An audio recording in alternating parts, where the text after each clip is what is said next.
10% म्हणजे ती लोक टॉप 10 मधले आहेत ते 10, त्यांच्यासारखं जायचं, त्यांच्यासारखं बनायचंय. म्हणजे काय करायचंय? सो ही लोक काय करतात, ही लोक यांना कामाला लावतात, ती लोक यांना कन्सल्टंट म्हणून घेतात आणि ही लोक यांची इन्व्हेस्टमेंट घेतात. म्हणून ते 95% वेल्थ क्रिएट करतात. तुम्ही रोज दिवसातून किती काम करू शकता एकटे? सो 8 तास. पण त्याच ऐवजी जर तुम्ही 10 एम्प्लॉई कामाला लावले म्हणजे रोजचे तास किती तास काम करू शकता? 80 तास विकत घेतले ना तुम्ही, म्हणजे तुम्ही एकटे 80 तासाचं काम करू शकताय ना. 100 लोक कामाला लावा, 800 तास रोजचे कामाला लावले ना. हे फ्रँचायझी मॉडेल का वर्क होतं किंवा आउटलेट का वर्क होतात? They are like a big ऑर्डरंट. तो ते काय करतात? They are buying time. एम्प्लॉईला विकत घेणं म्हणजे काय? टाइम विकत घेतात. आपण सगळेजण म्हणतो आपल्याकडे फक्त 24 तास आहेत. तुम्ही हजारो तास विकत घेऊ शकता.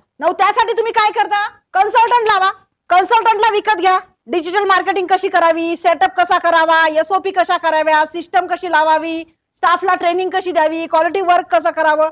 Higher the consultant. तुमच्यासाठी पार्टनर घ्या, इन्व्हेस्टर, ज्यांना असं वाटतं की 50% मध्ये मी अर्धे लावतो, तू अर्धे लावतो, दोघं जण हे करू. सो सध्याचा ट्रेंडच चालू आहे की जॉईंट व्हेंचर करा. विन विन सिच्युएशन दोघांची करा, तेव्हाच आपण मोठे होऊ.